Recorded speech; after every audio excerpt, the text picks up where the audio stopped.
Right, so quite a lot's happened since the last video where I'd basically just sprayed the body shell and I'd cut out all the stickers. I think this video is pretty much going to wrap up this build, which is a bit of a spoiler alert, and just off camera here you can maybe see a little bit of the body shell, but I'm just going to start first with the chassis. So I've just got it up in a box here. Really nice free spinning gearbox.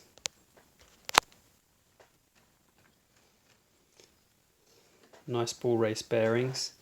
You'll see the internals here. So here's the receiver that I've just put in.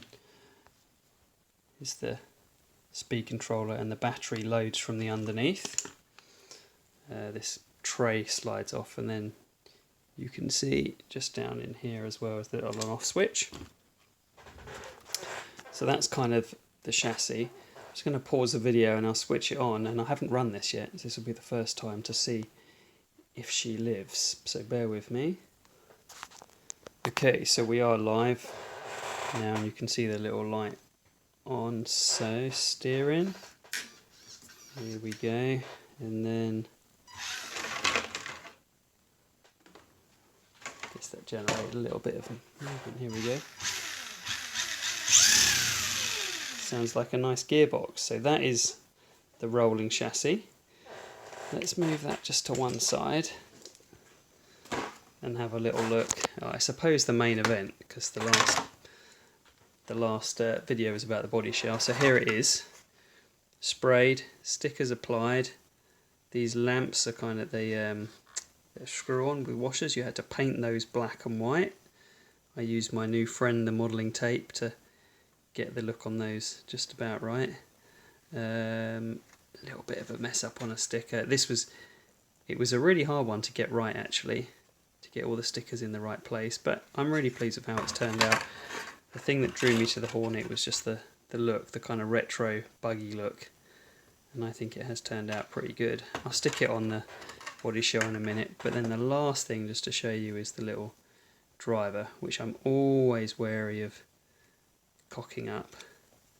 But actually, he's turned out nice, and if you remember, I filled in the face area, so he's kind of got a full visor now rather than a face to paint and inevitably mess up. So he sits inside the body shell, so I'm going to put him in and I'll mount it, and then we'll see what she looks like all as one. So there we have it, all mounted, body on the chassis. Yeah, and I like it. It's nice. It was a pretty simple build. It's a fairly cheap kit. It's the springs on the front. It's nice, I think, as a beginner kit. I love the look of it. It does look cool. The stickers have gone on nice. I like the kind of the colour scheme, the humour with it. It's fun. Just as a quick comparison, I got out the Plasma Edge 2 that I built, so you can see two very similar buggies side by side. So the Plasma Edge is lower, it's wider, they're about the same length. This one is 4-wheel drive, but my impressions are, I know it's not as iconic and classic, but the Plasma Edge, for not a lot more money, is such a better kit. It feels solid. The plastics are thicker and stronger. It really feels like you can throw it around, and I have done. This is the car I drive the most. I'd be a little bit nervous about crashing this one too much. Haven't done a side-by-side speed comparison. Maybe this one isn't as fast. This one has got a Sport 2 motor in, but does come with the normal 540 silver can that it comes with. I suspect this is lots of fun, just pounding around, bouncing over a beach. You could do some drifting with it because it's rear-wheel drive only. This one drives like it's on rails because it's 4-wheel drive, but it just the two side by side is heavier. It feels like a much more solid kit.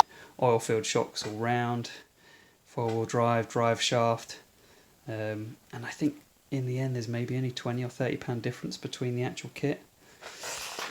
I'm not sure which one you like the look of better. They're both pretty cool though. So there we go, that was the build of Tamiya, the Hornet.